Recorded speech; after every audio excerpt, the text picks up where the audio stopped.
esta reunião sindical à distância. Vivemos um tempo especial e também estamos aqui a fazer um primeiro ensaio de uma forma diferente de reunir com os sócios e de reunir com os professores. Esta reunião pode ser seguida, pode ser acompanhada na página do Sindicato dos Professores do Norte e também no Facebook do Sindicato dos Professores do Norte. Quem fizer esse acompanhamento através do Facebook poderá também participar através da caixa de comentários que existe na página do Facebook do SPN.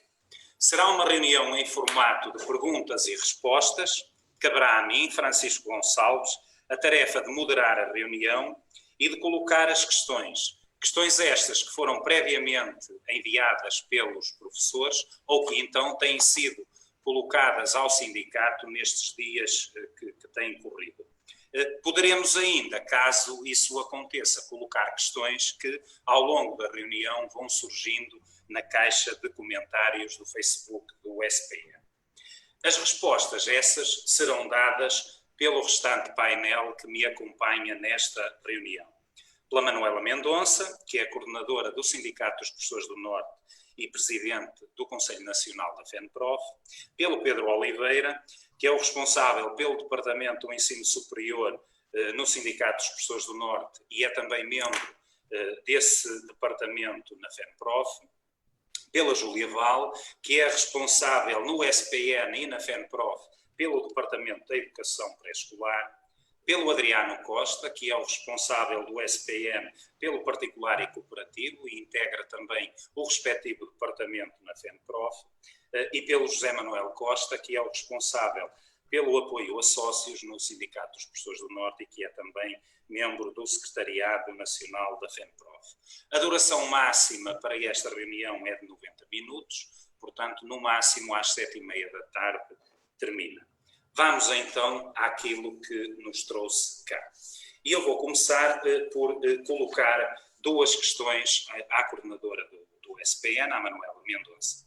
Vivemos um tempo diferente, temos praticamente uma semana corrida de regresso à escola, seja no ensino secundário, seja no ensino superior, também nas creches. Portanto, perante este regresso à escola, quais têm sido as posições que o SPN e a FENPROF têm tomado relativamente à reabertura das escolas e quais são as principais preocupações que existem nesta fase do processo? Centrando-te mais nas questões do secundário, até porque temos aqui o Adriano Costa, a Júlia Val e o Pedro Oliveira para falar dos outros setores, e o que é que, digamos, representam para a aprendizagem dos alunos esta reabertura, tendo em conta o tempo que temos para a realização de aulas e como é que se relaciona esta questão com a matéria dos exames,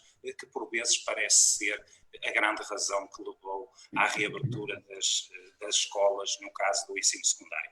Manuela Mendonça pedia então para, durante cerca de 5 minutos, dar resposta a estas questões.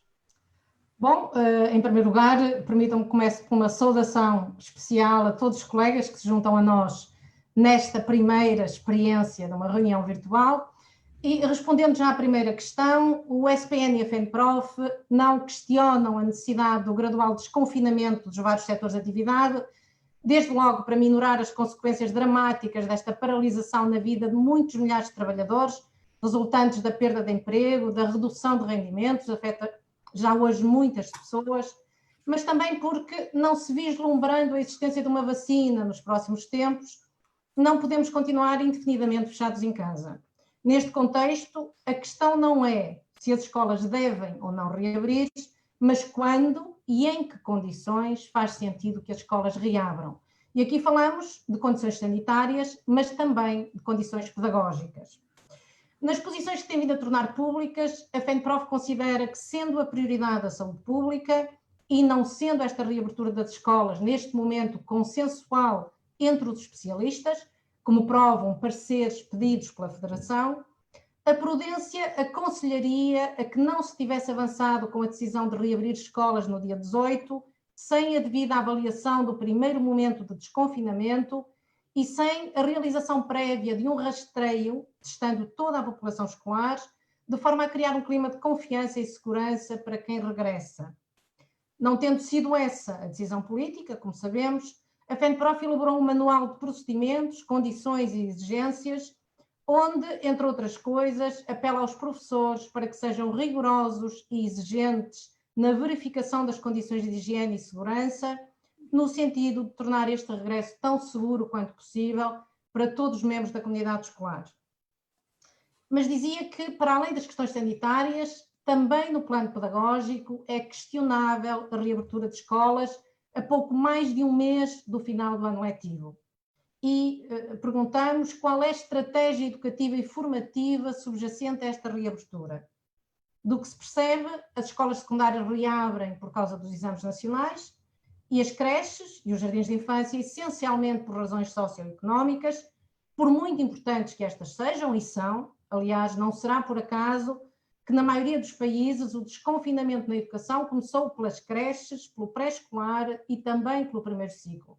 Mas, em todo o caso, importa ter presente que as finalidades do sistema educativo vão muito para além das funções de guarda de crianças e da preparação de alunos para exames.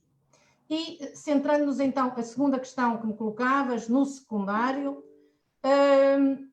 uma vez que o Adriano e a Júlia falarão certamente sobre as creches, os jardins de infância e o Pedro sobre o superior, uma das questões que tem sido colocada é se a importância que os exames têm para o acesso ao ensino superior, e isto concordemos ou não concordemos com os exames, e a mais-valia que o ensino presencial representa para a aprendizagem dos alunos, não justificariam só por si o regresso à escola, ainda que por pouco tempo. E relativamente a esta pergunta, eu responderia que não necessariamente, porque sendo inquestionável a mais-valia do ensino presencial, há que ter em conta as condições concretas em que estas aulas vão decorrer e todos os constrangimentos inerentes a essas condições concretas. Pode até acontecer que um dos principais problemas do ensino à distância, que está identificado, que são as desigualdades entre alunos, venha até ser agravado neste período, com uns alunos na escola e outros em casa, uns alunos com toda a carga letiva e outros apenas com metade, uns alunos a trabalhar com os seus professores e outros com professores que não conhecem, que chegaram agora, isto tudo num clima de instabilidade provocada pela alteração abrupta das rotinas e horários de trabalho de alunos e professores. Professores, e deixem-me sublinhar também esta vertente, que viram os seus horários alterados à última hora, por exemplo, a serem informados na sexta-feira passada que a partir da segunda-feira seguinte passam a reduzir o número de aulas de algumas das suas turmas, a assumir outras de outros colegas, a ser convocados para ficarem de plantel para substituições, enfim, um sem número de situações anómalas que nos têm chegado e que vieram introduzir perturbação e dispersão no trabalho que vinham fazendo, já de si difícil e complexo, perturbação que, convenhamos, quem atribui esta centralidade aos exames tinha a obrigação de procurar evitar. Aliás, aqui até se impõe uma outra pergunta. Será que o esforço organizacional e logístico, para não falar do financeiro, do regresso à escola neste momento, tem correspondência com os ganhos educativos passíveis de serem alcançados nestas condições? Penso que se pusermos num prato da balança todo esse esforço para minorar riscos e no outro os eventuais ganhos, facilmente concluímos que ele não é de todo proporcional. O que levanta duas questões para reflexão futura e que deixo aqui a fechar esta parte. A primeira é a necessidade de discutir o papel dos exames nacionais no ensino secundário e no acesso ao ensino superior, porque há alternativas ao sistema atual, como de resto se viu recentemente no caso do ensino profissional. A segunda é a necessidade de aprofundar o que vai ser o próximo ano letivo, porque talvez este regresso à escola há cerca de um mês do final tenha sobretudo a ver com o tal ensaio de que falava o Primeiro-Ministro para saber como fazer no próximo ano letivo, havendo quem adiante já a possibilidade de um sistema misto de aulas presenciais e aulas à distância, enfim, uma discussão importante que também temos de pôr na agenda. Ok, obrigado, Manuela. Vamos então agora tratar das questões do ensino superior, seja o politécnico, seja o universitário, e portanto colocava aqui ao Pedro Oliveira qual tem sido, como é que tem corrido, melhor dizendo, esta experiência no chamado ensino à distância, quais são as dificuldades dos alunos, a questão das desigualdades no acesso e as próprias questões do rendimento, digamos, dos estudantes, como é que tem sido esta situação. O que é que se faz quando temos, digamos, aulas práticas e laboratoriais para ocorrerem e isso não é possível? Como é que se está a resolver a questão das avaliações à distância, presencialmente, como é que isto tem sido feito? E também qual é a perspectiva para o próximo ano letivo e para o próximo semestre e que planos, no fundo, estão a ser preparados para esse futuro que, afinal, é tão próximo quanto isso. Pedi então ao Pedro para nos deixar aqui algumas notas sobre estas questões. Obrigado, Francisco. Boa tarde a todos, os que estão aqui na sala e os que nos estão a ouvir. E eu começaria logo por dizer que contesto que seja o que nós andamos a fazer, seja ensino à distância. É qualquer coisa, pode estar próximo do ensino à distância, mas verdadeiramente, e aí deve ser salientado, a resposta dos professores foi notável, porque responderam perante uma situação de emergência, portanto, assumindo as aulas online, tentando disponibilizar materiais para acompanhamento dessas aulas, mas, de facto, naquilo que formalmente se define como ensino à distância, nenhum de nós, ou a maioria de nós, certamente não estava preparada. Fomos, digamos, solicitados numa situação de emergência e respondemos da melhor maneira possível, e aí deve ser, digamos, louvado o esforço que os professores fizeram.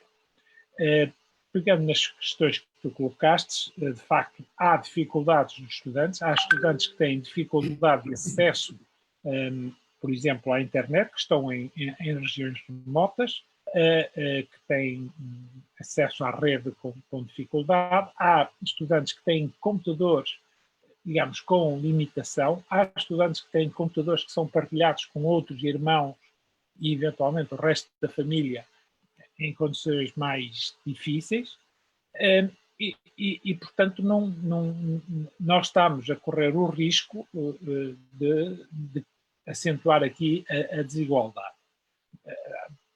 Temos alunos que de vez em quando a ligação falha, alunos que estão a ser avaliados e a ligação falha, tudo isso é um fator de stress para alunos e também para professores. E de facto também não podemos ignorar as dificuldades que os professores estão a passar, nomeadamente muitos confinados em casa com famílias, crianças pequenas e a terem que desenvolver ao mesmo tempo essas tarefas de apoio ao ensino e mantendo todas as tarefas familiares com dificuldade de conciliação dessas tarefas.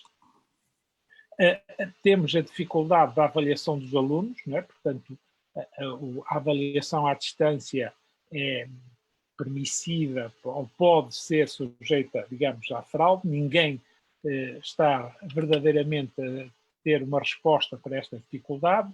Talvez devêssemos pensar se era a altura de pôr fim aos exames e encontrar outra forma de avaliar os alunos.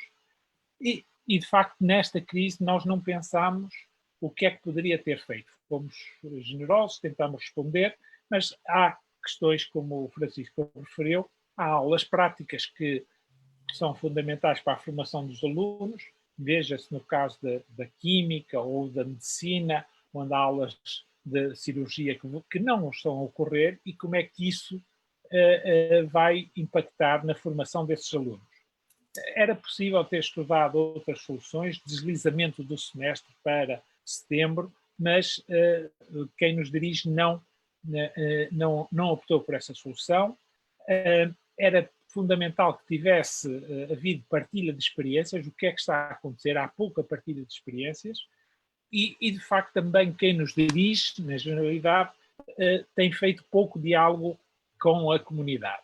E assistimos a alguns toques de autoritarismo de alguns dirigentes de instituições politécnicas e universitárias que tentam impor nesta situação de crise situações que são perfeitamente inaceitáveis do ponto de vista do direito dos trabalhadores. Por último, terminaria dizendo o seguinte: em toda esta situação de crise, o grande ausente é o Ministério da Ciência e Tecnologia, que lança neste momento algo como o Skills for Covid, que é basicamente tentar passar a mensagem que o próximo ano, e muitas instituições estão a considerar que o próximo ano já não vai ser, pelo menos em parte, não será feito presencialmente, e portanto é dizer, não, isto agora vai ser tudo, ou vamos apostar fortemente no ensino à distância.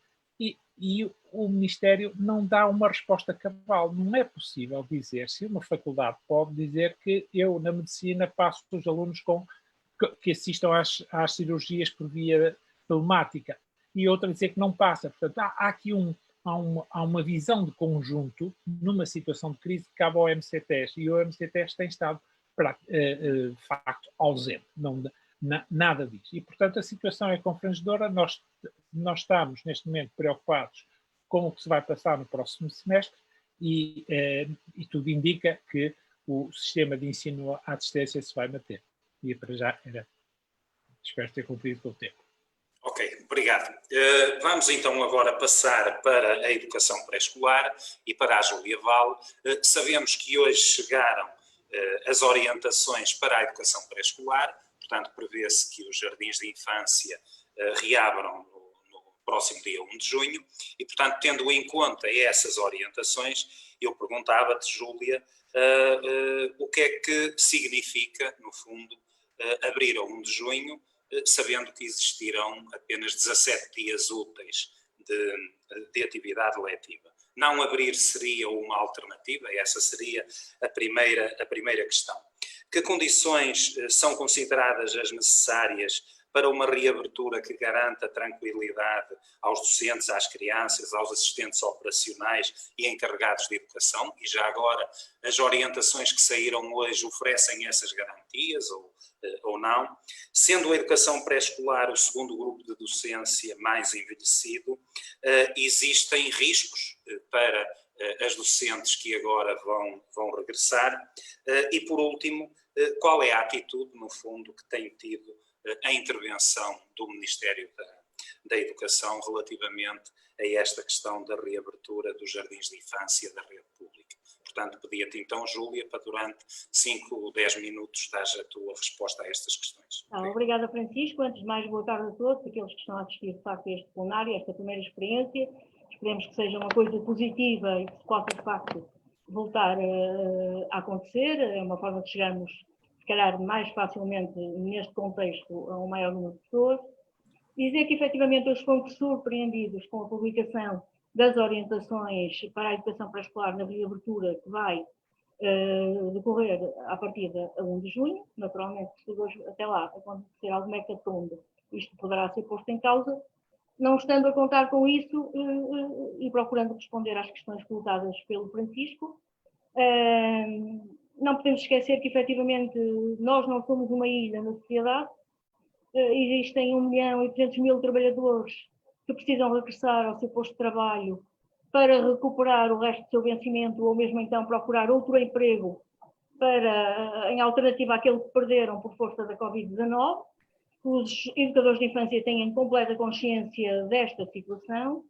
O que não podem aceitar, efetivamente, é que haja uma medida política da parte do governo no sentido de reabrir estabelecimentos de educação para crianças que efetivamente são pequenas, precisam de espaço e de interagir umas com as outras e também com os adultos, e que não seja calculada à partida a condição necessária para que isto venha a acontecer. E quando se diz que não estão calculadas as condições, é porque de facto nós estamos a falar no final do ano letivo, estamos a falar em 17 dias úteis, que se poderia considerar que podiam ser importantes para efetivamente criar as condições necessárias para que o novo ano letivo pudesse iniciar com todas as condições que correspondessem às novas necessidades, tendo em conta a situação de pandemia que vivemos e que sabemos que não vai desaparecer de um momento para o outro.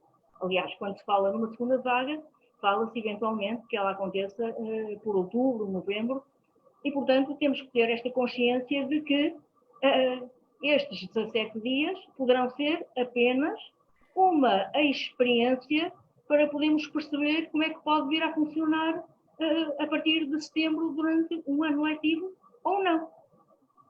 E, portanto, neste momento aquilo que se coloca é que, efetivamente, as direções dos agrupamentos, até agora, de uma forma geral, têm estado preocupadas em procurar organizar da melhor forma a possibilidade deste regresso, mas o Ministério da Educação, ao publicar estas orientações que hoje foram conhecidas, aquilo que se percebe é que o Ministério da Educação deve ter ficado muito preocupado com as queixas sucessivas que foram colocadas relativamente às questões pedagógicas, à questão da interação das crianças umas com as outras, do facto de não poderem partilhar brinquedos e, portanto, agora coloca muito esta tónica neste documento.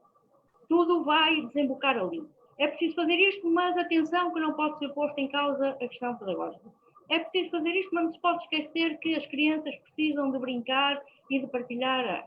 É preciso. E no meio disto tudo, é dito que as direções, o pessoal não docente e o pessoal docente têm uma responsabilidade muito grande no sentido de garantir as condições de segurança das crianças. Ou seja, o Ministério da Educação claramente chega aqui e diz: vai ser assim e agora vocês desenrasquem-se. Em paralelo, temos aqui a questão da não realização dos testes. Não é novidade que já está a aparecer um ou outro caso que poderia ter sido evitado se efetivamente tivessem sido realizados testes à partida no regresso do ensino secundário. Não vai acontecer a nível da educação pré-escolar também. Não deixa de ser extraordinário que o Governo tenha uma medida para o ensino privado, em que fez questão de testar toda a gente, e a nível do ensino público se entenda que no ensino público a carne é para canhão e, como tal, podem efetivamente ir sem minimamente estarem calculadas as situações de prevenção relativamente à Covid-19. Aliás, depois também no documento, e estou a falar de um documento que eu não li em pormenor, não é? Que ele saiu há pouco tempo, eu estive a fazer uma leitura lá, atravessada e a responder já também a jornalistas que, entretanto, nos contactaram, mas, de facto, um documento que depois diz que se houver funcionários, seja pessoal docente, seja não docente, com suspeitas de terem a Covid, devem ser mandados para casa. E depois, as direções têm que gerir, dentro do corpo docente e não docente que têm, a melhor forma para continuar a decorrer este final de ano letivo. Ou seja, mais uma vez, aquela questão também que a FEMPROF tinha colocado, que era que o Ministério da Educação obrigatoriamente tinha que, no fundo, abrir os cordões à bolsa para que, onde houvesse necessidade, fossem contratados profissionais para responder às situações daqueles que, por força da Covid-19 ou outras situações de doença que os impede, efetivamente, que estão a haver doenças de risco, estar no exercício da sua atividade, que pudessem ser substituídos, porque esta é uma obrigação do Estado, uma obrigação do Ministério da Educação. O Ministério da Educação não pode estar à espera de tomar a decisão política de reabrir os jardins de infância e não a calcular, de facto, estas situações. Como não pode, por exemplo, decidir abrir o secundário e desinfeta todas as escolas de secundário e depois temos a reabertura dos jardins de infância, que são num número muito superior, e ninguém ouve o Ministério dizer que vai mandar este ou aqueles fazer a desinfecção antes de iniciar o ano letivo. Como também não se ouve dizer o Ministério da Educação que vai dotar todos os agrupamentos dos equipamentos necessários para que os educadores de infância e assistentes operacionais possam efetivamente estar minimamente descansados a trabalhar com as crianças, que é dito claramente, novamente, várias vezes neste documento, que não usarão máscara. Aliás, o Ministério da Educação diz que não permite que alguma criança a use. E, portanto, o que está a fazer o Ministério da Educação é, de facto, dizer ao pessoal docente e ao pessoal não docente: vocês vão para o Jardim de Infância no dia 1 de junho, independentemente de... E é isto que nós contestamos, é que não pode ser independentemente de... Como eu disse, nós percebemos claramente que, em termos sociais, é importante a reabertura da educação e, pronto, a questão dos mais pequeninos é, como disse a Manela Mendonça, tem sido a opção, efetivamente, considerar que é a opção de menos risco no regresso. Mas não pode ser feito de qualquer maneira.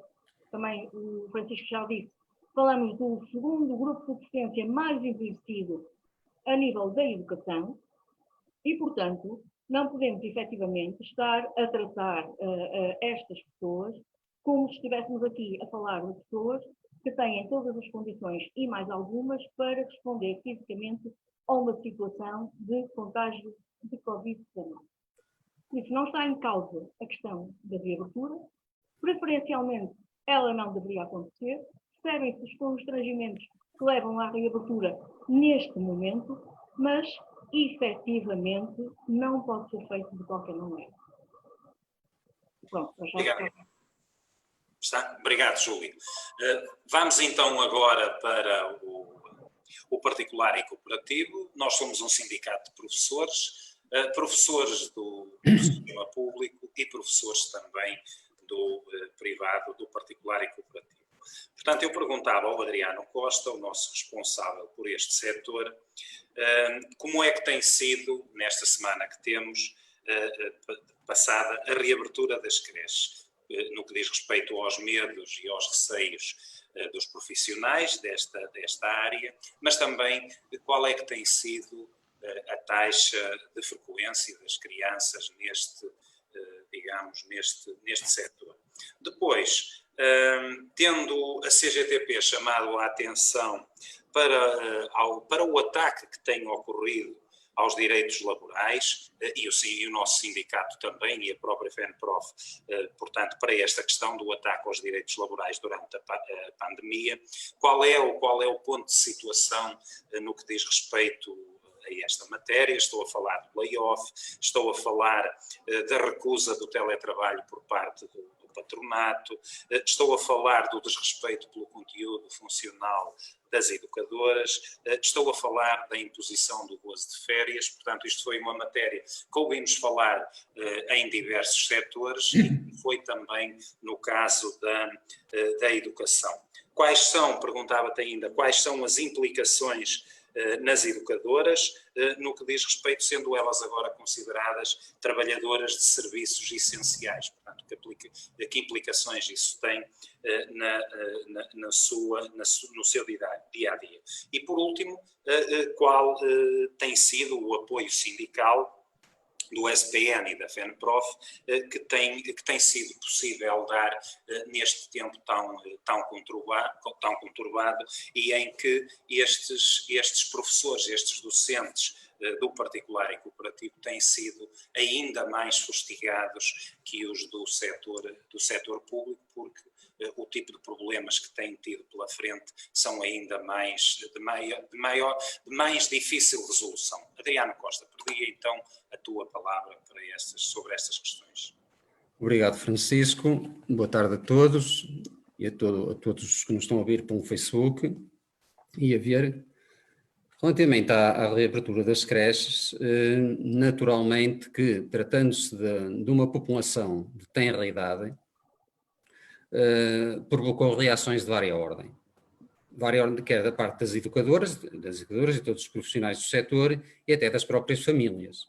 Todos demonstraram uma grande preocupação e essa preocupação fez-se sentir ainda mais após a sessão de esclarecimento da senhora Secretária de Estado da Ação Social, que considero completamente desastrosa, com medidas que não nos parecem as mais ajustadas para crianças de tenra idade. Houve um trabalho que eu penso que é um trabalho que, pronto, alguns não estão muito de acordo com os testes, mas eu penso que foi um trabalho, que ainda há bocadinho a Júlia referiu isso, foi um trabalho importante feito pelas entidades empregadoras, que foi a testar todo o pessoal das instituições. Eu penso que isso, de alguma forma, descansou não só os profissionais, mas também as famílias. De qualquer forma, chega-se à conclusão de que a taxa de participação de crianças nas creches nesta primeira semana é muitíssimo baixa. Muitos dos pais preferiram continuar com as crianças em casa ou resolver o problema de qualquer outra forma, não querendo arriscar, portanto, não querendo, e existe até frases neste sentido, não querendo fazer das suas crianças cobaias, neste ensaio que o governo se propôs fazer. E, portanto, estamos a falar de creches onde, por exemplo, têm 150 crianças inscritas e estão 15, 20 a frequentar, portanto, são taxas muito baixas. Portanto, este é um problema. Vamos ver se, a partir de 1 de junho, as famílias ganham alguma confiança com o que se passou durante estas 2 primeiras semanas e pronto, e faz com que as crianças regressem às creches. Não estou muito otimista em relação a isto, e por aquilo que me tem chegado relativamente das educadoras, há também alguma preocupação, embora não tenha ocorrido assim situações que sejam de grande realce. Depois temos as outras questões, pronto, isto tem a ver com os medos e com as taxas, com os direitos laborais. Eu diria que estes profissionais têm passado durante estes 2 meses, quase 2 meses e meio, por uma autêntica pandemia, quer dizer, tiveram a pandemia, que é a pandemia da saúde, e tem uma outra pandemia, que é a pandemia do atropelo aos direitos laborais. Isto tem sido terrível, e por isso é que e o Francisco colocou também a questão dos trabalhadores essenciais. E, efetivamente, até por uma portaria que saiu em 3 de abril, as educadoras e todos os trabalhadores do serviço social, do setor social, foram considerados trabalhadores essenciais. Mas depois mete-nos alguma confusão que os trabalhadores essenciais, se são essenciais para uma coisa, porque é que não são para outra? Porque é que não são, por exemplo, para que os 6 sejam colocados em layoff? Não é? Pronto, depois aqui põe-se a questão do direito de um layoff, se tem direito a um layoff, se não tem direito a um layoff, mas eu não vou entrar por aí, porque uma coisa é o direito, se tem direito, ou se é de direito, ou se é legal, outra coisa é se é imoral. E, portanto, nesta situação de pandemia, as educadoras, pode-se dizer, educadoras e não só, e auxiliares, mas pronto, nós representamos as educadoras. As educadoras do setor social, portanto, IPSS e Misericórdias, principalmente estes 2 setores, passaram já por tudo.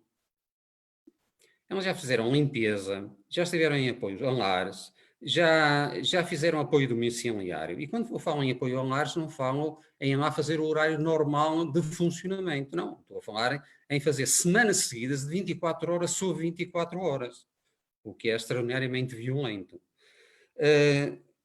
Com funções que nada têm a ver com as funções de uma educadora. Poder-se-á dizer, pois, mas a educadora não deveria ter recusado. Pois, deveria ter recusado. O problema é, num setor privado, conseguir recusar algumas situações. É muito complicado, só quem vive de facto e trabalha no setor privado percebe o quão difícil é reagir contra o poder que está instituído frente a estas instituições. E, portanto, pode-se dizer que fizeram tudo e mais alguma coisa, até chegar à situação de estarem, por exemplo, desde o dia 16 de março em teletrabalho e no dia 15 de abril ser-lhe dito educadora está em layoff desde o dia 1 de abril. Portanto, há muitas situações deste tipo. Ou seja, ela esteve a fazer teletrabalho, as educadoras estiveram a fazer teletrabalho e depois comunicam, olha, afinal, isto comunicam no dia 15 que a partir do dia 1 já estavam em layoff. Isto é extraordinariamente complicado e pronto, quer dizer, não é fácil de gerir, não é fácil de encaixar.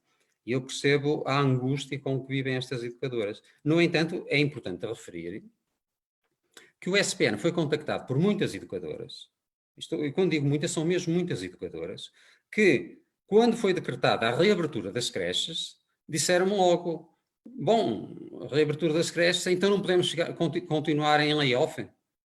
porque efetivamente tinham medo de recrutar às creches.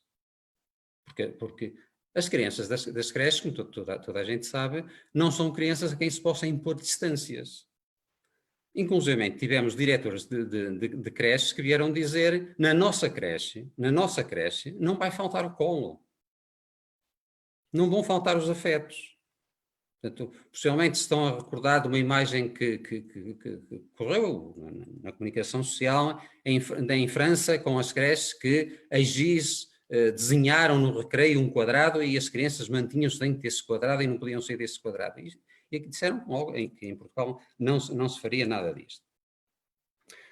Pronto, mas relativamente aos direitos, aquilo que os trabalhadores, como eu já referi, não percebem muito bem é, para umas coisas são trabalhadores essenciais, para outros já não são trabalhadores essenciais. Para os pôr em layoff, porque um trabalhador essencial não entra em layoff.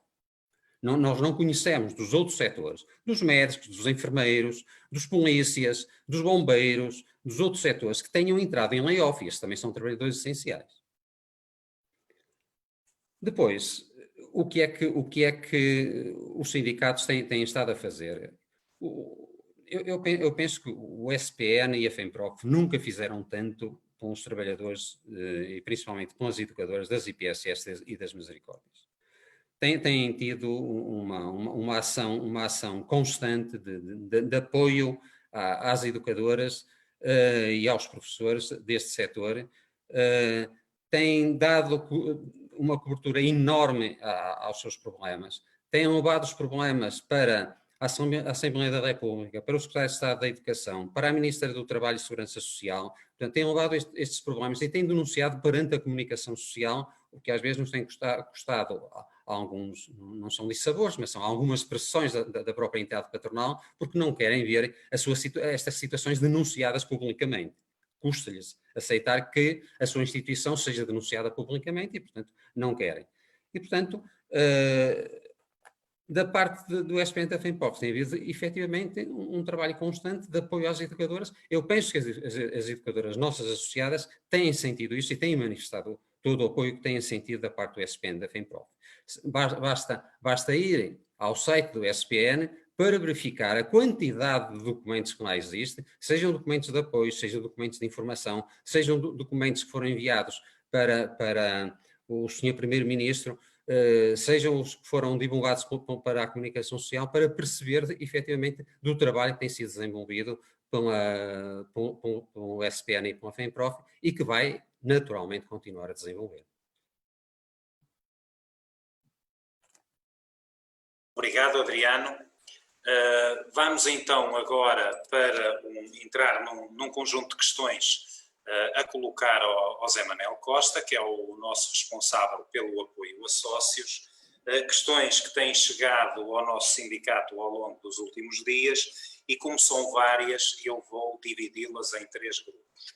Portanto, para o primeiro grupo, eu vou então pedir ao José Manuel Costa que nos dê aqui nota sobre a situação, qual é o ponto de situação sobre a mobilidade por doença, relativamente também aos concursos e, por último, relativamente à questão da mobilidade estatutária, que também hoje saiu nota sobre o assunto. Portanto, sobre estas 3 matérias, concursos, no fundo, concursos diferentes, qual é o ponto de situação e o que há a esclarecer sobre esta matéria?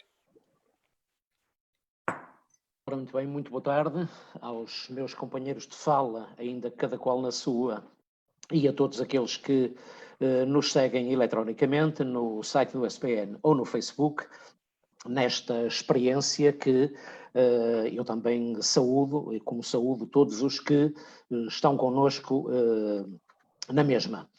Relativamente às questões que o Francisco acaba de colocar e que têm de facto foram sugeridas, como havia sido aliás solicitado quando do anúncio desta reunião no início da semana por vários docentes, relativamente à questão da mobilidade por doença, tendo em conta a situação que se vive com a pandemia de Covid-19, o Governo legislou no sentido de poder facilitar de alguma forma o processo de renovação para todos aqueles que, necessitando desta figura de mobilidade por doença para o ano escolar de 2020-21 e estando já a beneficiar da mesma em 2019-20, mantendo-se todas as condições, foi facilitado, foi criado um processo de renovação simplificada por via da apresentação de uma declaração sob compromisso de honra através da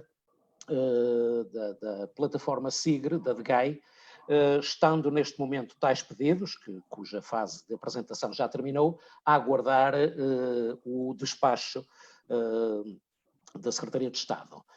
Depois, uma segunda fase para novos processos já se iniciou, já está neste momento disponível na aplicação SIGRE, na mesma aplicação.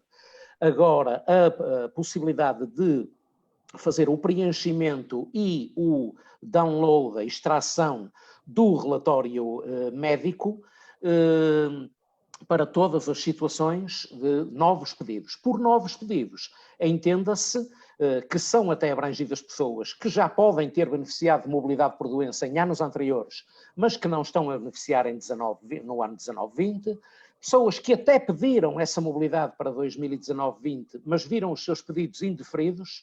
Infelizmente, algumas delas por razões absolutamente abstrusas e incompreensíveis, quando a sua situação de saúde justificaria uma decisão favorável, e, de facto, os verdadeiramente novos pedidos, pessoas que nunca tenham beneficiado. Para todas estas situações, todas abrangidas, digamos, neste chapéu dos novos, está a decorrer o processo de extração do relatório médico, preenchimento e extração, que decorre até dia 2 de junho. Por outro lado, a situação inversa iniciar-se-á no dia 1 de junho e decorrerá até ao fim da primeira quinzena, portanto até 15 de junho, será o upload desse relatório médico depois de preenchido, em consulta médica com o médico que siga a pessoa ou o familiar que justifique esse pedido de mobilidade, portanto do dia 1 ao dia 15, ou seja, há ali 2 dias, os primeiros 2 dias de junho, são simultaneamente parte do prazo de download do relatório e de upload já do mesmo, que depois se mantém até dia 15. Relativamente aos concursos, este ano não é ano de concurso interno para docentes dos quadros poderem tentar mudar de quadro, seja entre QZPs, entre quadros de escola ou agrupamento, ou de quadro de escola para QZP ou QZP para quadro de escola. Isso não é viável este ano, previsível é só em 2022, se não houver alterações de calendarização, mas todos os anos é anos de concurso externo. E o concurso externo já se realizou, aliás, hoje mesmo, precisamente às 18 horas, quando demos início a esta reunião, ontem, às 18 horas, terminou o prazo para análise das reclamações, o que significa que deverá estar para breve a publicação da lista definitiva de graduação, porque a provisória já tinha sido divulgada aqui há alguns dias e depois tinha-se iniciado a reclamação das mesmas. Portanto, estarão iminentes essas listas definitivas, após a divulgação das quais se iniciará um processo para os candidatos externos de expressão de preferências para contratação, porque na primeira fase só expressaram preferências para ingresso em quadro. Essas preferências são no máximo 10, os 10 QZPs que existem, mas depois vão expressar preferências a nível de escolas, concelhos e também QZPs, se o desejarem. Também se há de iniciar posteriormente à saída destas listas do concurso externo o concurso de mobilidade interna para os docentes dos quadros. Poderá ter um só prazo, mas habitualmente costuma ter prazos separados, um para os professores que voluntariamente desejem lecionar noutro agrupamento, um outro prazo, por vezes mais tardio, para os professores que sejam obrigados a candidatarem-se por terem ficado com, ou previsivelmente ficarem com horário zero nas suas escolas, sem serviço letivo que lhes possa ser distribuído, sem o mínimo de 6 horas, pelo menos, de serviço que lhes possa ser distribuído para o próximo ano. E então esses docentes candidatar-se-ão por ausência de serviço, vulgarmente designado concurso de horário zero. Estará também para breve o concurso externo para as escolas de ensino artístico especializado da música e da dança nos estabelecimentos públicos. Uma vez que acabou hoje, esse sim hoje, às 18 horas precisamente, também creio, o prazo para as escolas lançarem as respectivas vagas. Portanto, proximamente iniciar-se-á a fase de candidatura por parte dos docentes destas duas áreas de ensino artístico especializado, da música e da dança. Por último, uma nota mais curta, mais breve, não há muito para dizer, infelizmente, diga-se de passagem, sobre o processo de mobilidade estatutária. Porquê?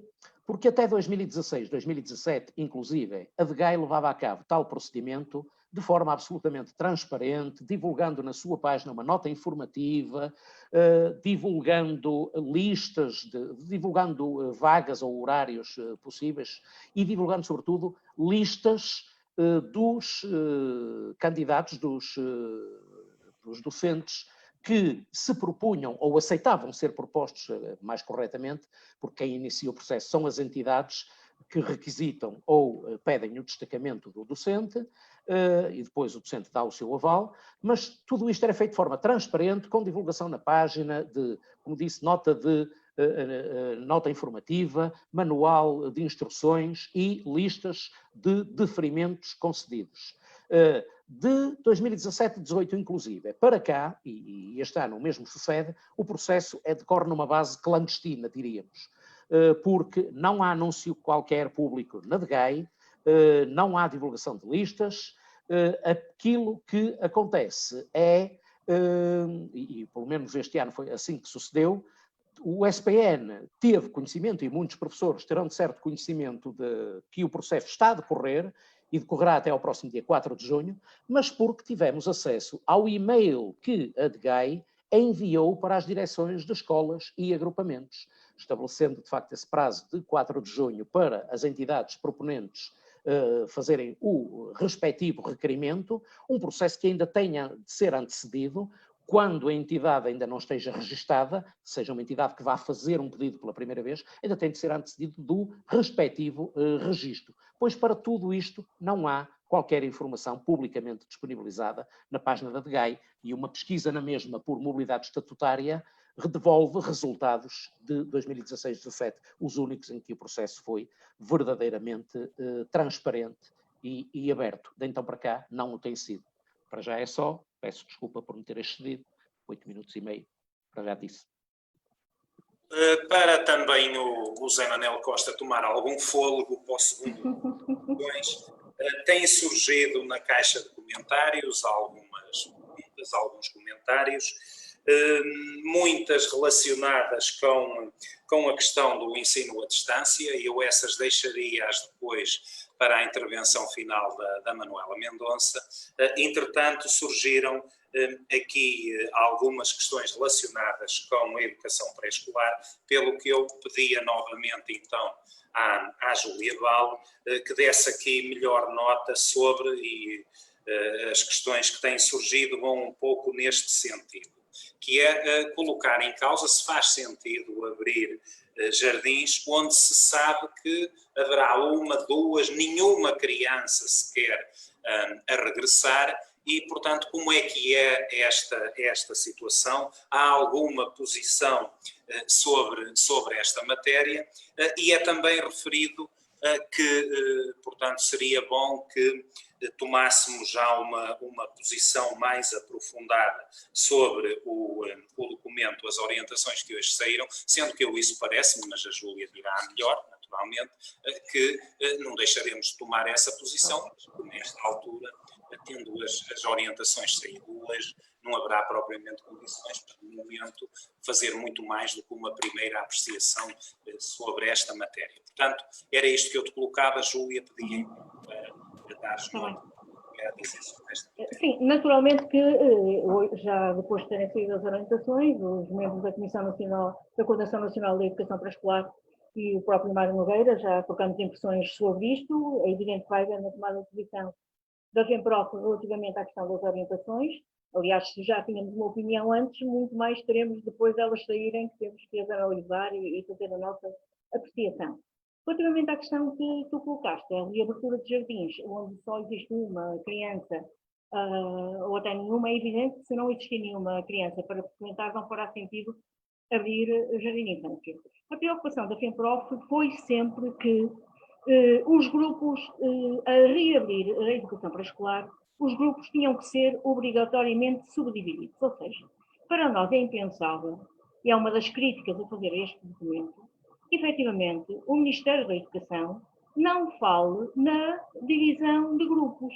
A única coisa que o Ministério diz nestas orientações é que será preferível trabalhar com grupos mais pequenos ou até individualmente, o que demonstra um desconhecimento completo da realidade e muito mais ainda em contexto de Covid-19. Porque se é evidente que já numa situação normal, sem Covid-19, um educador de infância com um grupo de 25 crianças, mesmo com assistente operacional a apoiá-lo, não é possível estar individualmente a desenvolver trabalho e apoio com cada uma das 25, muito menos num contexto de Covid-19, isto será possível.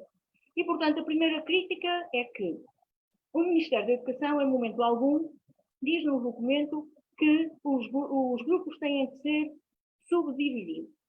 E é evidente que não o diz, porque sabe que a seguir teria que contratar educadores de infância para ficarem com estes grupos. E, portanto, atira o barro à parede para ver se isto passa de forma despercebida.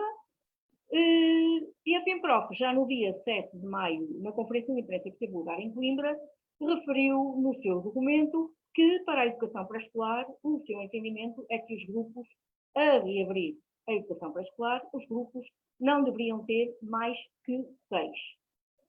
E, portanto, esta é a nossa posição. Que agora há que perguntar, efetivamente, ao Ministério da Educação como é que pensa se os encarregados de educação, olhando para estas orientações, fizerem a leitura de que não há problema algum de enviarem as suas crianças para o jardim de infância, nem que seja para ficarem integradas numa turma com mais 24, num grupo com mais 24, turma não, porque turma é do ensino obrigatório. Se o encarregado de educação fizer esta leitura, o que vai acontecer é que, efetivamente, muitos jardins de infância que têm 25, vá lá, 20, que é um número que nós já consideramos excessivo, aliás, tem sido uma das propostas constantes da FEMPROF relativamente à redução do número de alunos por turma e grupo, é que a nível da educação pré-escolar seja por 19 crianças, um educador de infância, e, portanto, isto demonstra uma clara ausência de responsabilidade da parte do Ministério da Educação. E sabendo nós que até da parte de muitos agrupamentos de escola, das direções, tem existido a preocupação, perante a ausência de orientações até este momento, de fazerem um levantamento junto dos encarregados de educação para saber quais seriam aqueles que não tinham mesmo alternativa e que teriam que enviar, quando abrisse o jardim de infância, as crianças para os jardins de infância, as direções, de uma forma geral, foram tendo esta preocupação para saberem, lá está, com que linhas, digamos assim, se iam decorrer. E foi dito de uma forma clara que quem tivesse uma alternativa deveria, de facto, usá-la, porque o jardim de infância, tendo em conta a situação, as condições não seriam aquelas que seriam as desejáveis, seriam as possíveis. E agora o Ministério da Educação emana um documento em que não fala em redução e subdivisão dos grupos, nem em contratação de docentes e mais assistentes operacionais.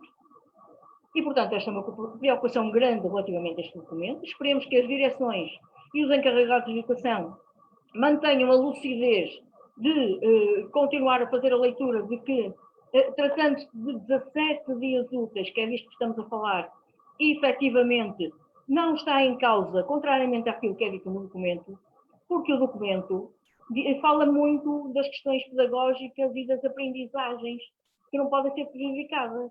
Estamos a falar de 17 dias úteis, mas estamos a chamar parvos. Quer dizer, aos docentes, aos encarregados de educação. Então, toda a gente percebe que o contexto aqui é de dar uma resposta social para que, efetivamente, quem necessita possa efetivamente ter o jardim de infância onde fique a criança durante estes 17 dias, que foi aquilo que foi estipulado, e vêm dizer alegar que durante estes 17 dias vão existir muitas aprendizagens e muita preocupação pedagógica. E os meninos que não forem para o jardim de infância? Continua aqui a haver esta lógica do tratamento desta questão da educação à distância, não é? Não é ensino, porque não é ensino obrigatório, da educação à distância, numa vertente de que, estamos a tratar todos iguais, ainda que as circunstâncias sejam completamente distintas. E não pode ser assim. E, portanto, uma coisa que nós não abdicamos é que o Ministério da Educação assuma a responsabilidade, se quer enviar para os jardins de infância todas as crianças, independentemente de nestes 17 dias, é o Ministério da Educação que tem que assumir a responsabilidade política de o fazer, mas não só. A responsabilidade também do que vier a decorrer deste regresso, para já, sem a concretização dos testes ao pessoal docente e não docente, e também este regresso, assim, de qualquer maneira.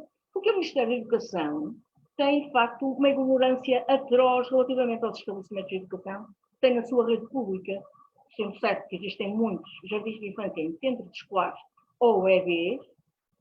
A verdade é que também existem muitos que continuam a funcionar em edifícios que são apenas o jardim de infância e que têm apenas a sala do jardim de infância e as casas de banho, e vai lá um hall de entrada, e, portanto, as condições que o Ministério da Educação quer sejam aplicadas, vem por ali um rol, que todos têm que ler com atenção naturalmente, não é possível aplicar tendo em conta determinados contextos. E pronto, não sei se há mais alguma coisa que queres que acrescente. Não, de momento está. Passávamos então para o José Manuel Costa, para o segundo grupo de questões. Um tem a ver com as questões da avaliação de desempenho docente, com as aulas observadas, com a formação contínua, particularmente no que diz respeito à retroação de efeitos. A outra matéria tem a ver com o reposicionamento remuneratório. E, por último, uma terceira deste segundo grupo, sobre as listas de acesso ao 5º e ao 7º escalão. Portanto, qual é o ponto de situação destas três matérias, Ana? Ora, tentarei ser breve também na análise destas situações. Relativamente aos processos de avaliação de desempenho docente e às reuniões de SAD e outros procedimentos, à formação contínua e à observação de aulas, já há pouco mais de um mês, no dia 14 de abril, a DGAI emitiu uma circular, na altura, B200-280-14G, que veio de facto garantir a retroação de efeitos para um conjunto de situações, sempre que houvesse atrasos resultantes desta situação de pandemia que vivemos.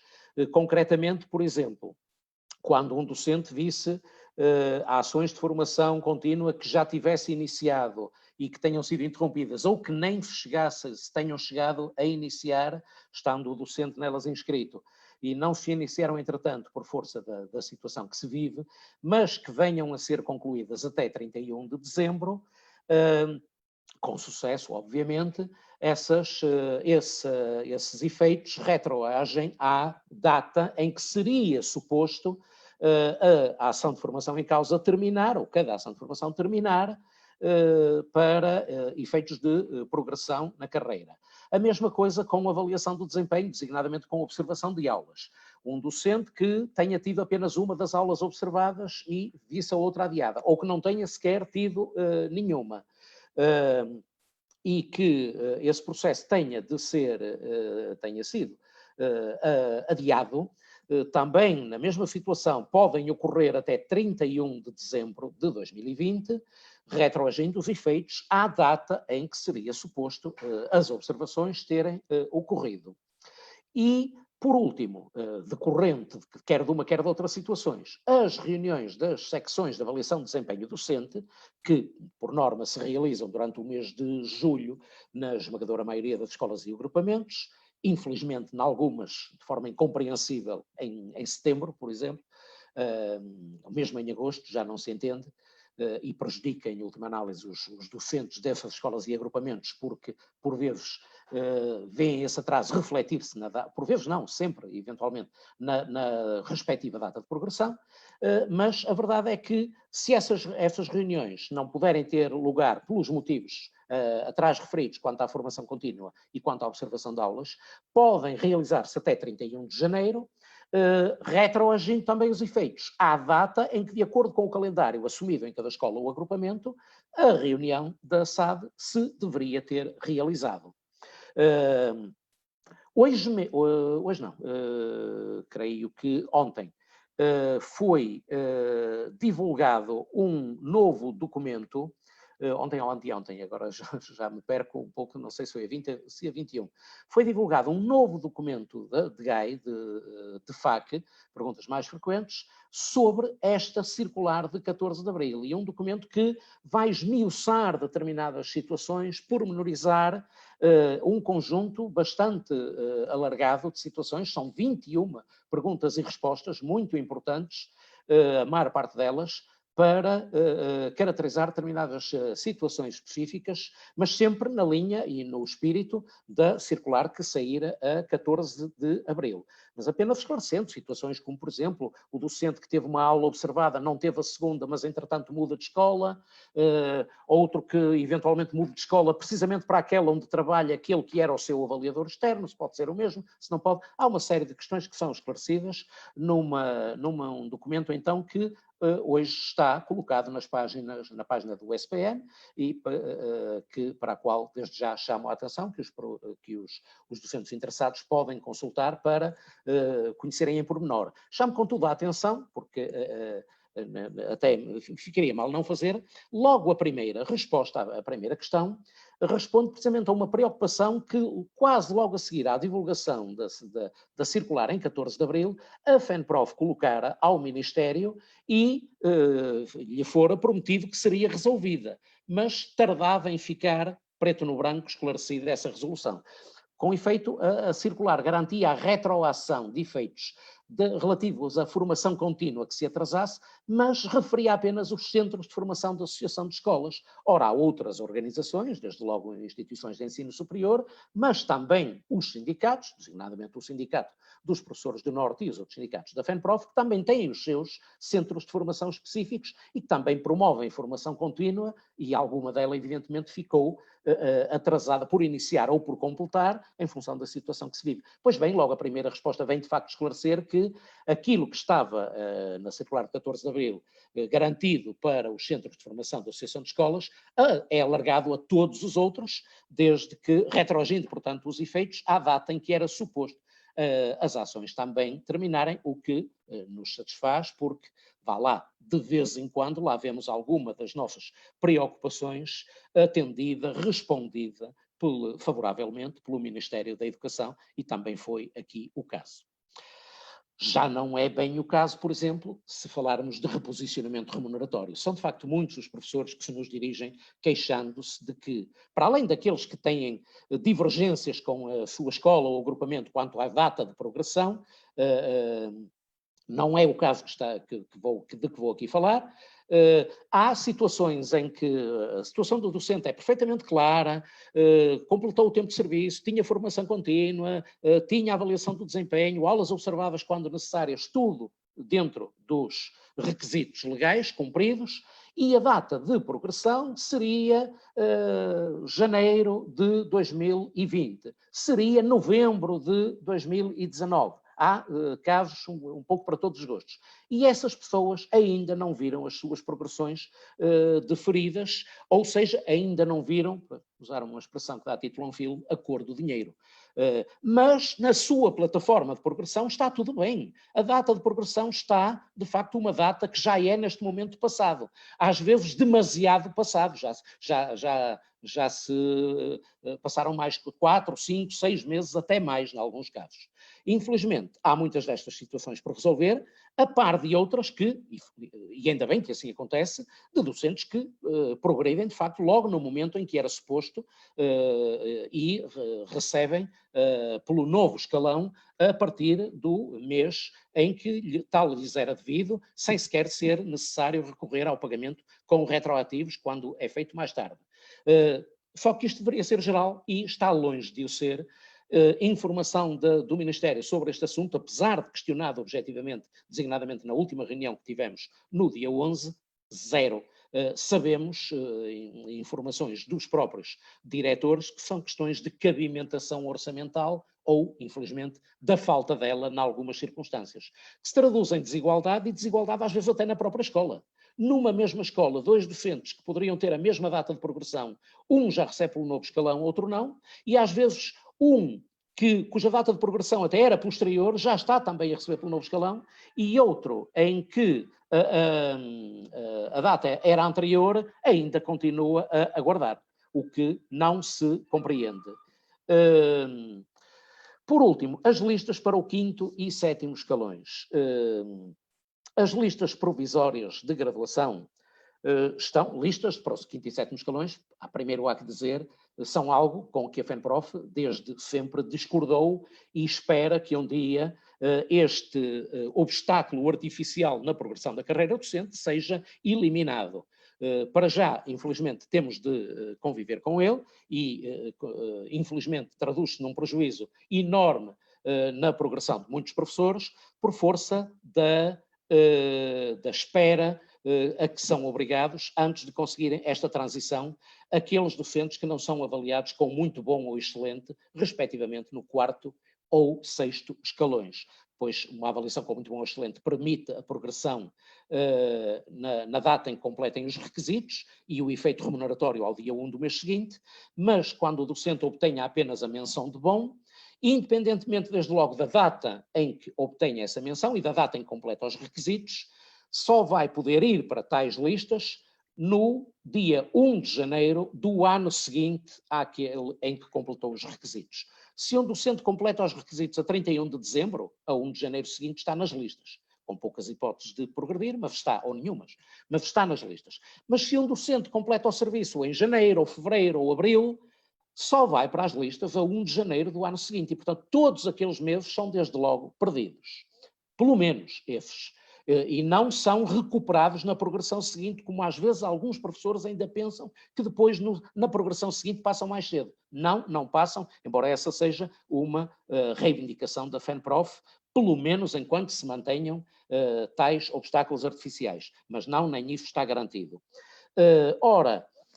Nos anos anteriores tivemos, infelizmente, uma má experiência com listas de graduação que, sendo baseadas e sendo produzidas a partir de um elemento de graduação e um só, que é o tempo de serviço que o docente tenha no escalão, e que depois, em casos de empate, e há imensas situações de empate com muitos docentes a terem o mesmo número de dias no escalão, os fatores de desempate são 2.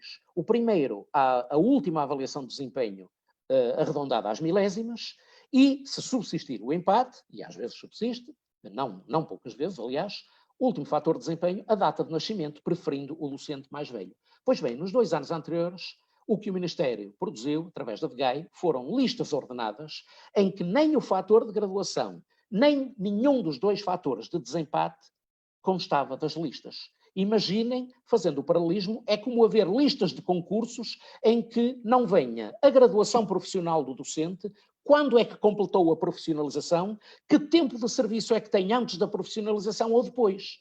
Ora, as listas dos concursos, todos sabemos, contêm estes dados todos e vários mais ainda. Pois as listas para o 5º e 7º escalão não têm nenhum dos 3 dados que seriam determinantes, que são determinantes para a ordenação ou para o desempate. E o que a FENPROF exige é que os tenham este ano, e para isso temos já o parecer favorável da CADA, Comissão de Acesso aos Documentos Administrativos, que rejeitou qualquer argumentação de segredo, de proteção de dados, designadamente muito colocado quanto à questão da avaliação do desempenho, e que disse que é, pelo contrário, defende que é, como a FENPROF, que é essencial que as listas tenham esses elementos para que os professores possam apurar verdadeiramente da correção ou não do seu posicionamento em tais listas. Esperemos que, pela primeira vez, as mesmas saiam com esses dados. De resto, quanto a calendário, o que está previsto é, na 4ª semana de maio, a divulgação das listas provisórias de graduação, esperemos que em termos verificáveis, reclamação na 1ª semana de junho, notificação pela DGAI quanto à análise da reclamação na última semana de junho, listas definitivas na 2ª semana de julho, recurso hierárquico passível de ser feito dessas listas definitivas na 3ª semana de julho e, importa sempre salvaguardar isto, apesar de todo o atraso, para aqueles docentes que venham a obter vaga e progridam, garantam a progressão ao 5º ou ao 7º escalões, os efeitos de tais listas reportam a 1 de janeiro passado e, portanto, será essa a data de progressão dos felizardos que venham a obter felizardos, que mesmo assim, alguns já penaram muito. Convém não esquecer que muitos dos docentes já estavam nas listas de 2019 e não obtiveram vaga, para além de todos aqueles que apenas integrarão esta lista pela primeira vez, a esmagadora maioria dos quais, infelizmente, com a legislação em vigor e com o escasso número de vagas abertas, não terá hipótese de obtenção dessa vaga. E disso peço desculpa por me ter alongado bastante.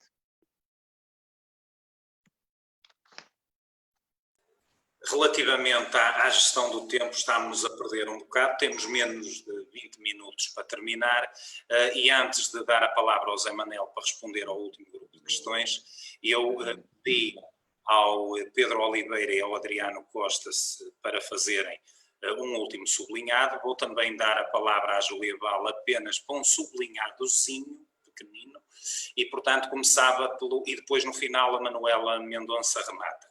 Portanto, pedi ao Pedro Oliveira primeiro então para fazer um sublinhado sobre esta situação que estamos a viver hoje no ensino superior, depois ao Adriano e depois à Júlia. Pedro. Pedro, tens de tinha o micro desligado. Eu tentarei ser breve. O que nos preocupa, de facto, é o que vai acontecer neste momento para o próximo ano letivo.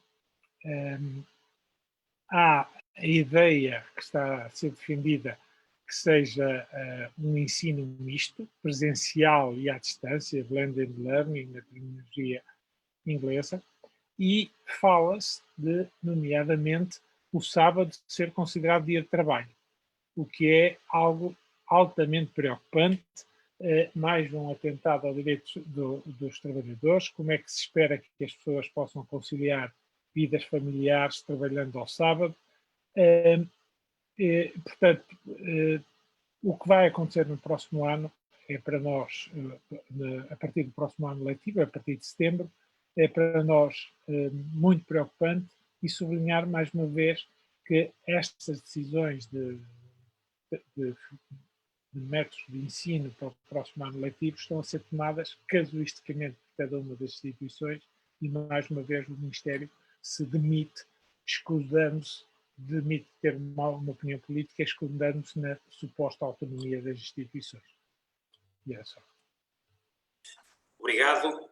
Passava então agora a palavra ao Adriano também para fazer um sublinhado que entenda que seja necessário ainda, depois do que foi dito sobre as questões relacionadas com o particular e cooperativo. Adriano.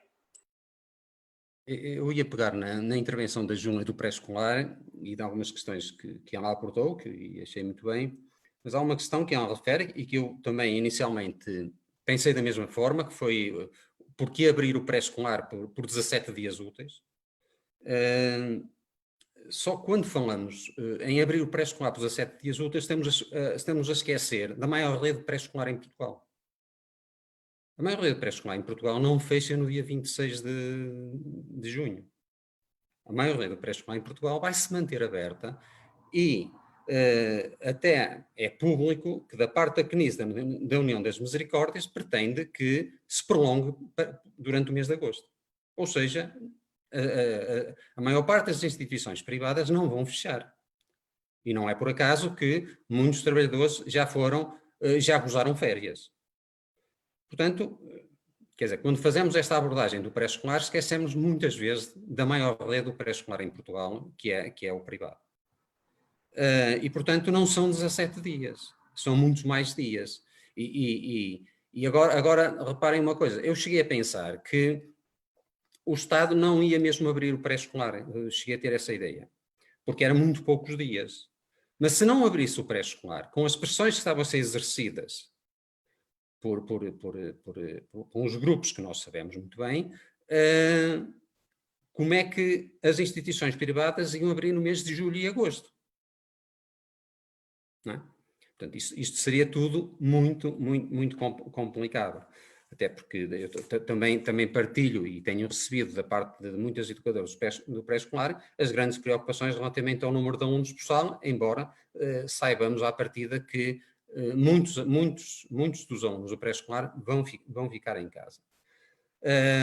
Como estão preocupadas e também colocaram a questão se iriam ser feitos testes como foram feitos para as creches. E, portanto, são estas as grandes preocupações.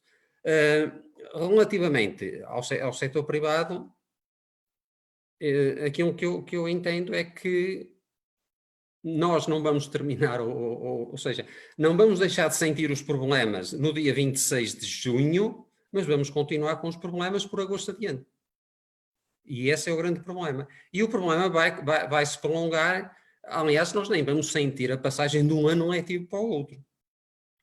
Os anos letivos vão se pegar uns aos outros e nós vamos ter problemas que se vão arrastar pelos meses fora, por setembro, por outubro, e pronto. E vamos ter problemas para resolver durante muito tempo que, infelizmente, eu gostaria muito que terminasse no dia 26 de junho, as educadoras também gostariam muito e os professores que terminassem no dia 26 de junho, mas não é verdade.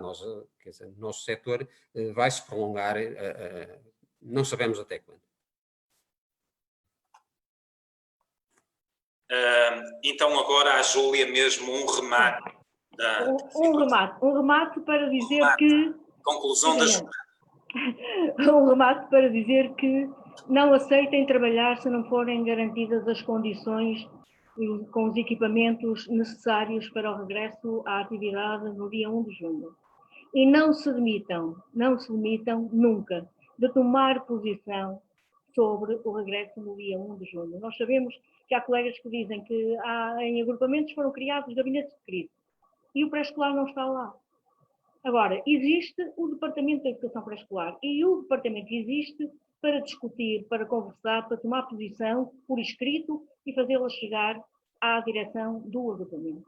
Não se demitam, nesta última semana, de tomar posição sobre uma questão fundamental que é o regresso no dia 1. Obrigada a todas pela presença. Ok, agora mesmo 5 minutos para o Zé Manuel Costa e 5 minutos para a Manuela Mendonça, que é para cumprirmos o horário. José Manuel Costa, teletrabalho e assistência a filhos menores, direitos e deveres, retorno ao serviço mais assistência a filhos menores, direitos e deveres, grupos de risco e hipertensos e diabéticos são ou não grupo de risco.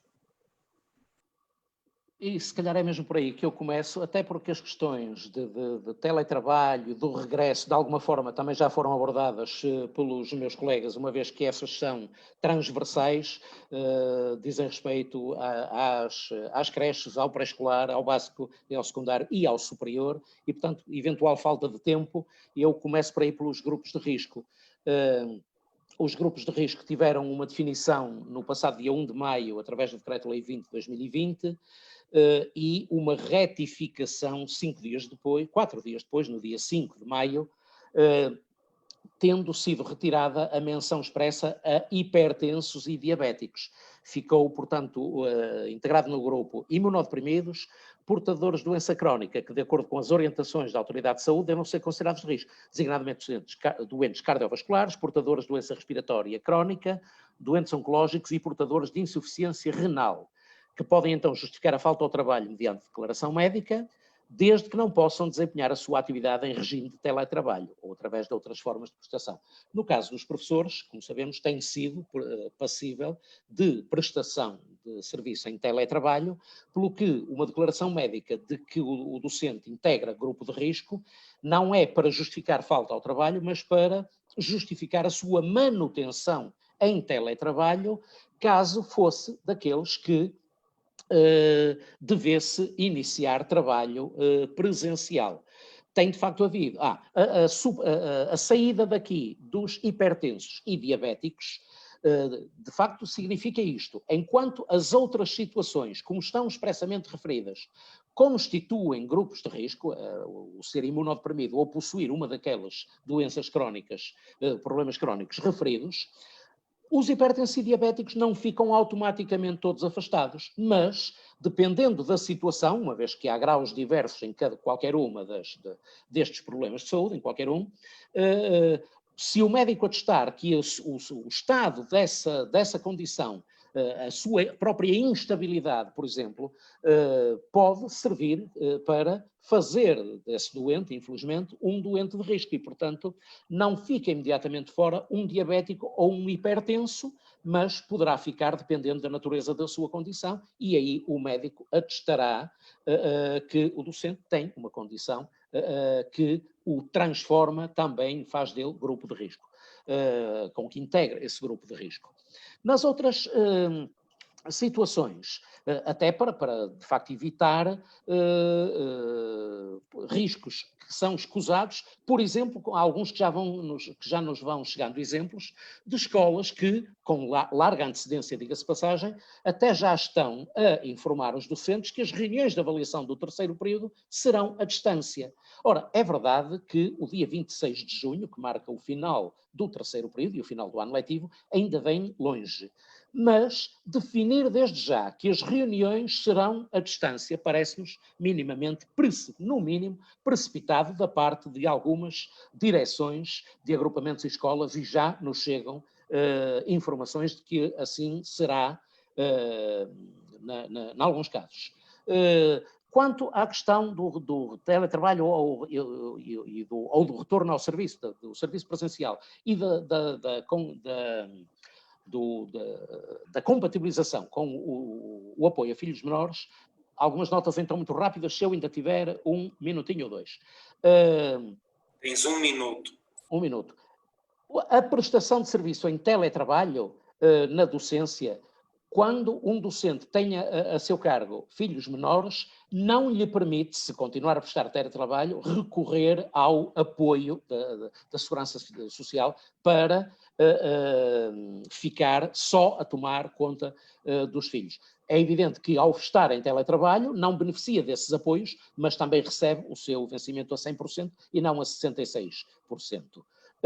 Mas sabemos nós que conciliar as duas realidades, sobretudo com crianças mais pequenas, às vezes é bem problemático e, sobretudo, e há vários casos em que não é apenas uma criança, mas várias. Por outro lado, o regresso ao trabalho presencial com crianças pequenas, à partida, é uma situação em que o docente, e aliás o próprio Ministério apelou ao bom senso, que nas convocatórias, sendo possível, os docentes nessas circunstâncias, um pouco também como os grupos de risco, fossem retirados de tais convocatórias e aí o que se tem verificado é que a esmagadora maioria de escolas e agrupamentos têm feito adaptações aos horários e redistribuições de serviço, infelizmente algumas muito em cima da hora, como já foi dito antes também, mas com boa vontade que se nota em muitos casos, de que não tenha de ser chamado para trabalho presencial quem, ou seja, do grupo de risco, ou tenha de facto filhos pequenos e deva ficar em situação de teletrabalho, conciliando com esse apoio às crianças. Uma última nota para dizer que se um dos progenitores estiver em teletrabalho, o outro não pode pedir também esses apoios. Portanto, basta um estar com teletrabalho para já não poder ser feito o pedido de apoio, mas é verdade que também se fica com, como disse, com o vencimento a 100%. E fico por aqui então para, evidentemente, não retirar tempo à nossa coordenadora, que é quem vai fechar isto. Muito bem, muito obrigado, Zé Manuel Costa. Há muitas questões que vão ficar por responder. Eventualmente, no futuro, uma reunião deste tipo terá que ser mais focada numa determinada temática. Muitas das matérias que vieram aqui para cima da mesa têm a ver com as questões relacionadas com o ensino à distância, mas nós marcarmos essencialmente esta reunião para abordar a questão do regresso à escola. No entanto, pedi agora à Manuela para, numa nota final, também ter em conta esta questão, seja pela utilização dos recursos próprios dos professores, seja pela desregulação que teve nos horários de trabalho. Nós estamos começaram há cerca de 9 semanas completam-se agora, começou o ensino à distância e, portanto, as implicações que isto tem, o prolongamento do ano letivo nos horários dos professores, enfim, há um conjunto de questões que aqui ficam. Sabendo que esta possibilidade está colocada para o próximo ano letivo, portanto, qual é a perspectiva do SPN e da FENPROF relativamente a este assunto, e tendo em conta que nós estamos também a iniciar um processo de desconfinamento e de retoma da atividade da vida económica e social, também relativamente ao próprio funcionamento do SPN, qual é a perspectiva para a retoma da atividade presencial do Sindicato dos Professores do Norte, seja nas delegações, seja dos seus dirigentes nas escolas. Pedia-te então, Manuela, para em 5 minutos dares uma nota final sobre esta questão. Tens que ligar o microfone.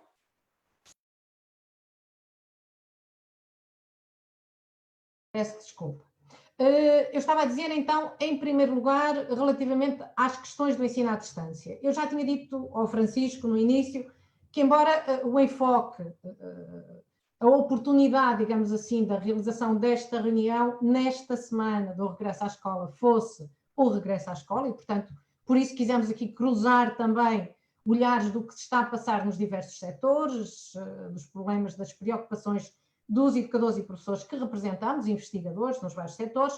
Eu já lhe tinha dito que queria dar uma nota sobre o ensino à distância, porque, em bom rigor, a maioria dos professores o que está a fazer é ensino à distância. Ou melhor, pego aqui no que o Pedro Oliveira disse, para concordar com o que ele disse, que de facto não se pode dizer que o que temos estado a fazer desde o dia 16 de março seja ensino à distância.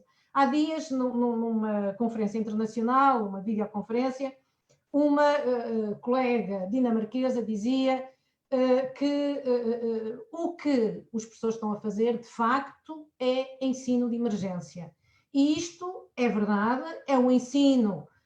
O ensino à distância é outra coisa, tem outra lógica de organização. O que as pessoas estão a fazer à distância ou neste regresso às atividades presenciais, porque as condições em que vão trabalhar, como eu disse há pouco, são de facto condições anormais e, portanto, o que estamos a fazer é ensino de emergência, é um ensino relativamente ao qual não é possível esperar a mesma eficácia e que só é possível, seja à distância, seja presencialmente, com um grande empenho e profissionalismo da parte dos professores. E este sublinhado de que neste processo da Covid-19 houve aqui alguma coisa que se ganhou, aparentemente, pelo menos para já, que é um maior reconhecimento social sobre a importância do trabalho dos professores e a sua dedicação aos alunos, a sua capacidade até de inovar, de encontrar respostas quase de um dia para o outro. Esperamos que esse reconhecimento depois se traduza em medidas concretas que permitam melhorar as condições de exercício da profissão, mas enfim, essa aí é outra discussão. Mas dizia eu que a preocupação do sindicato e da FENPROF é muito no sentido de acompanhar este processo do designado ensino à distância e por isso nós fizemos um inquérito aos professores para tentar avaliar qual era a avaliação que faziam deste processo até ao momento. E os resultados desse inquérito, esse inquérito foi respondido por cerca de 4.000 pessoas. Nós vamos na próxima semana divulgar os resultados desse inquérito. Não se pode dizer que tenha propriamente conclusões que surpreendam, mas tem ali questões muito importantes que podem e devem servir, lá está, como um contributo para o que poderá vir a acontecer no próximo ano letivo, porque nós consideramos que apenas por razões de saúde pública poderá ser necessário voltar a utilizar medidas excepcionais como estas, mas se isso acontecer, que se aprenda alguma coisa com esta experiência, no sentido de evitar erros e de superar dificuldades. E os colegas apresentam nesse inquérito, até em perguntas de resposta aberta, têm respostas muito interessantes, são 80 páginas de respostas, não consigo ainda lê-las todas, mas reflexões importantes sobre este tempo que estamos a viver. E manifestam preocupações de vários tipos, por exemplo, preocupações no plano pedagógico. Há 45% dos colegas que diz que têm alunos que nunca conseguiu contactar, uns mais, outros menos. Isto dá-nos a ideia de como este ensino à distância agrava as desigualdades entre os alunos e como lá está, uma solução de recurso, a solução possível em alguns contextos, mas não pode ser o modelo, a exceção não pode tornar-se a regra, como alguns defendem.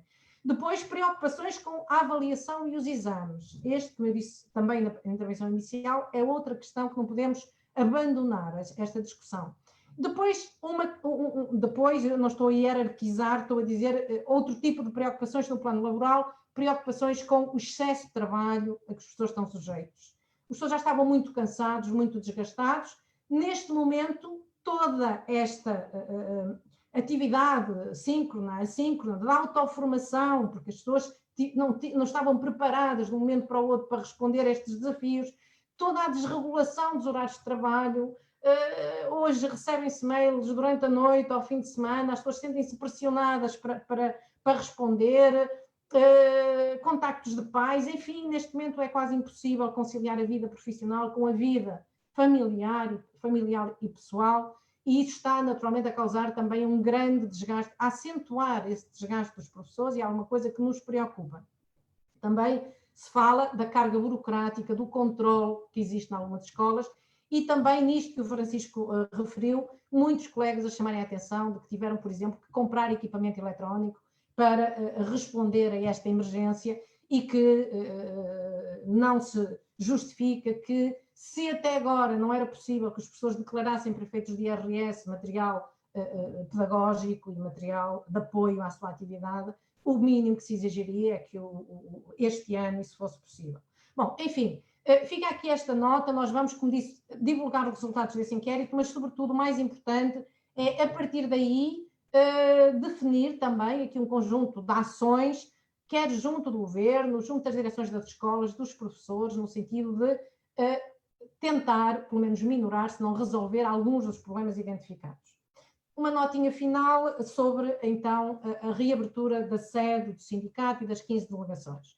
Nós tínhamos inicialmente pensado reabrir gradualmente a partir do dia 18 deste mês, uma vez que havia escolas que começavam a reabrir nesse dia.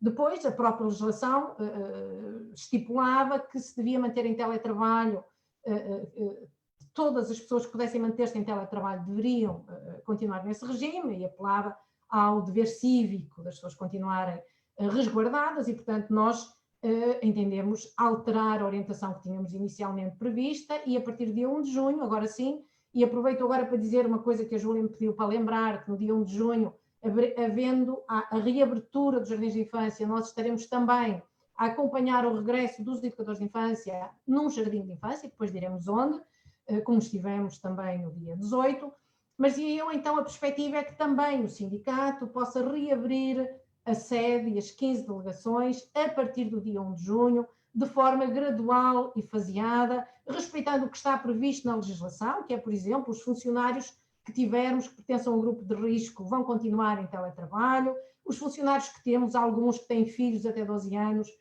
vão continuar a apoiá-los, se a legislação assim o prevê.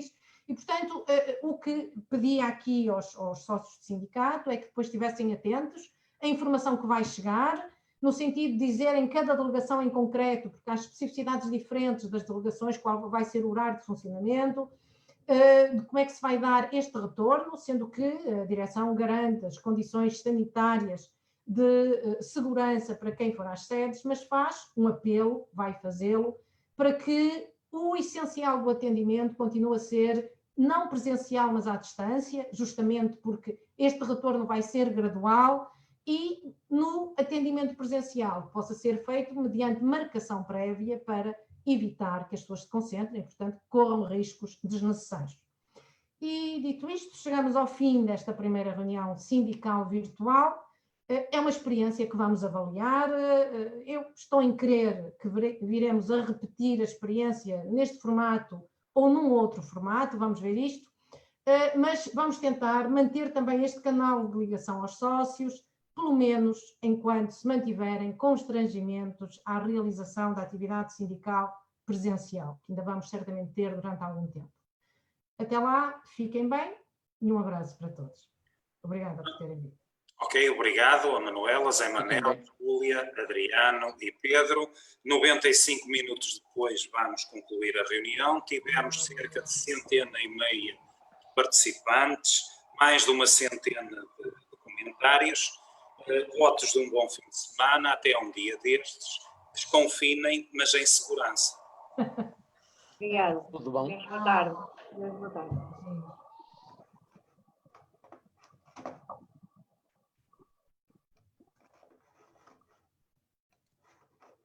Vou encerrar a reunião então aqui. Entretanto, já foram saindo.